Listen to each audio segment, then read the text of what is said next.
Today's episode is intended for mature audiences. It contains graphic descriptions of crime scenes, adult dialogue, mention of cannibalism, and strong language. Viewer discretion is advised. You've been hyping up that small burger and sandwich stand to your wife for years. The food's divine, and it's cheap. And God knows how he maritate those meat. Nothing tastes as delicious as this. Fast forward a few years. One fine morning, you're sipping your coffee, scrolling through the news, when bam, there's the headline.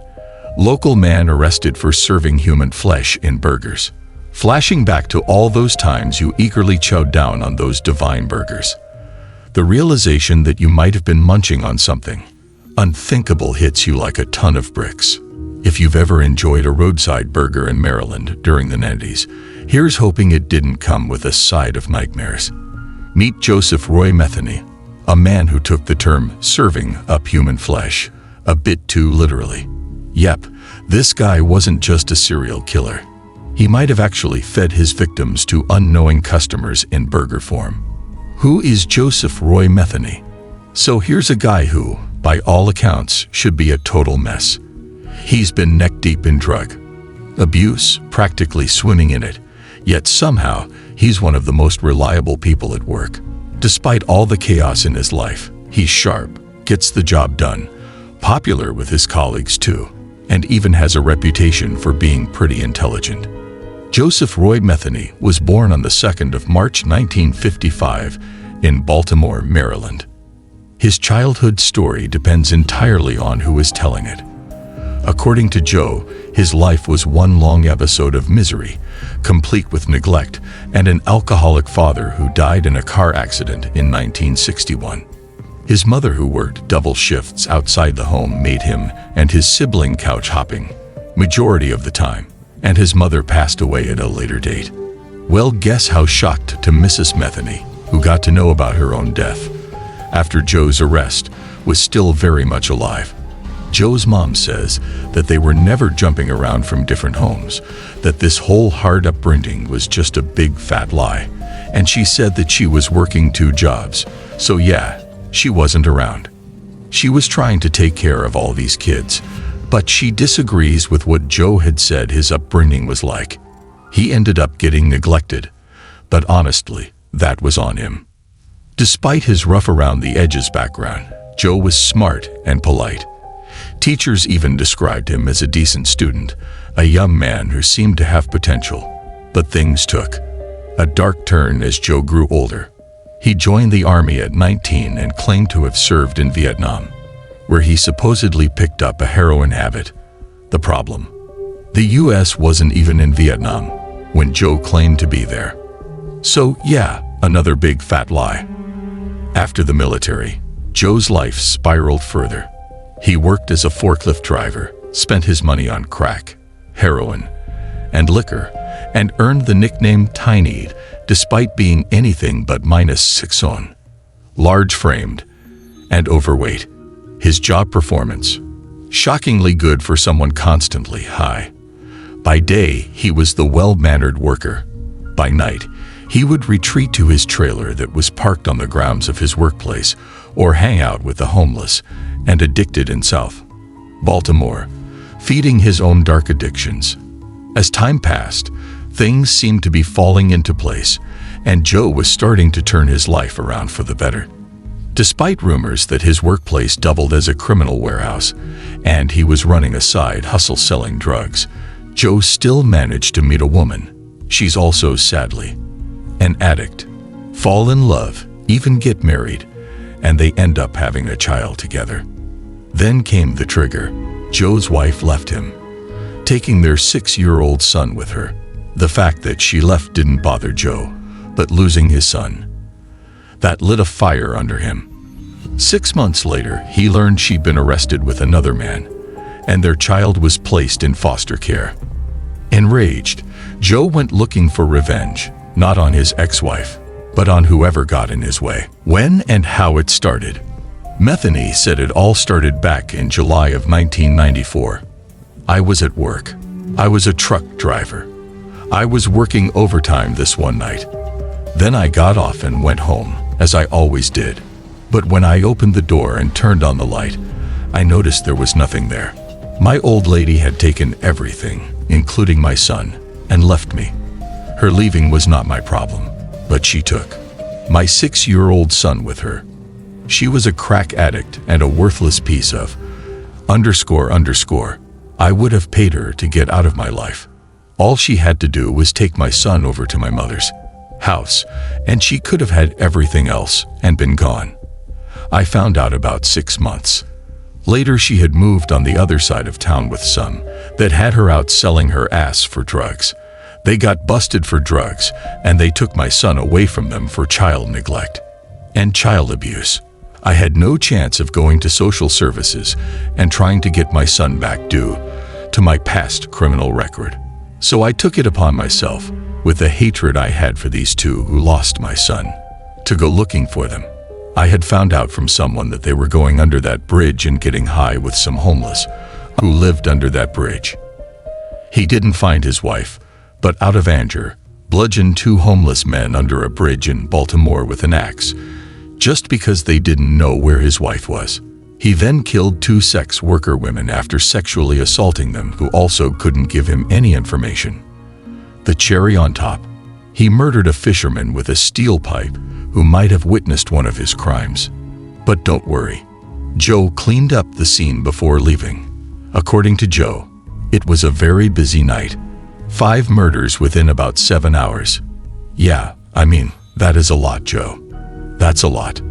2.5 weeks later, he was arrested and charged with the murders of the 2 men he chopped up. Police at that time had no idea that there were more people that were killed around that same area. He, however, left the axe, and it was used to commit another crime by another person. He was arrested and put on trial for killing 2 homeless men with an axe. The bad guys locked up. Great, awesome. The end. If only. After 18 months in Baltimore City Jail, he was released due to lack of evidence. Joe's time waiting for trial didn't teach him a thing. You'd think he'd sober up, maybe gain some clarity, or even feel a little remorse. Right? Nope. Nothing. Joe even said in an interview the prior murders were like crimes of passion. But as time was going on, Joe realized that he kind of actually enjoyed the act of murder. But he wasn't done. Not even close. His first confirmed murder came later in 1994, Kathy Ann Magaziner. She was a 39-year-old sex worker that he'd met and taken back to his trailer at his workplace. After sexually assaulting her, he took an extension cord and wrapped it around her neck, then slowly strangled her to death and buried her body right behind his trailer. 6 months later, he dug up her remains, hacked off her head, and disposed of the remaining body in the woods. Why? Who knows? Maybe he was bored. She was found 2 years later. The second confirmed murder was a woman named Kimberly Lynn Spicer. She was stabbed to death in November of 1996. This was barely a month before Metheny was arrested. Once again, she had been lured to Joe's trailer park home before he sexually assaulted her and then stabbed her. He then went ahead and buried her body in the woods. Later, he claimed he did the same with 10 more women. After the second murder, he decided to begin a meat stand business. He wanted to earn a little extra money, and getting rid of dead bodies is not that easy or fun. So Joe was like, you know what? I'm gonna open up a little roadside open pit roast beef sandwich stand. Roast beef stand. Do you see where we're going with this? He stored chopped up pieces of meat from his victims in Tupperware containers, which he then put in the freezer. What Joe would do is, his roast beef and pork sandwiches, when they needed some flavor, they needed some zest, and they needed a little touch of something special, Joe goes to the freezer, and he gets that Tupperware, the meat from the victims, and he mixes the victims' meat in with the roast beef and the pork. He would offer passersby and the occasional trucker burgers. His customers were impressed by his burgers, and they were selling very well. According to Joe, no one could tell the difference. Human flesh, pork, it's all the same when you slap it between 2 buns and add some ketchup, right? He then started to kill for not just his pleasure, but also for business. Whenever he ran out of his special ingredients, he would go out, befriend a sex worker, and lure them with promising drugs or money, then kill them. Next day, there was a long line in front of his burger stand. How he get caught? His final arrest came after he attempted to kill another woman in December 1996. He attempts to knock her out by just knocking her in the head. She, the victim, falls to the ground, and Joe thinks she's knocked out and turns his back for final preparation. The victim was able to get up and run out of the door. At first, Joe panicked, then remembered there was an 8-foot chain link fence with barbed wire on top of it around the front of his yard. No way she was getting away. But luckily for her, there was a stack of wooden pallets which was next to the fence. So she was able to hop onto that and then hop over. She got over and she just ran to the main road. She flagged down a truck driver, the whole story, and they both went to a nearby gas station. That's where they called the police. Joe knew the cops were on their way. But instead of running, he calmly gathered her belongings, opened the gate to his trailer park, and waited for the police to arrive. They take him down to jail. He gives a pretty lengthy confession where he confesses to all of the murders, showing zero remorse. But Joe is being classic Joe, bullshitting and changing details whenever he can. There's a second, even more bizarre story about his arrest. It involves Joe being part of a criminal enterprise at the pallet company where he worked, run by none other than his boss, a man named Jack. This story is wild.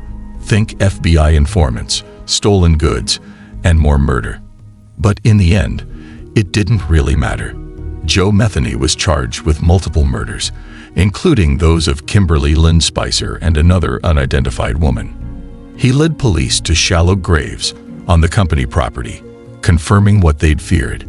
Joe Metheny was a monster. Anyways, eventually he was found guilty and was sentenced to death, but it was overturned in 2000. It was instead changed to 2 life sentences.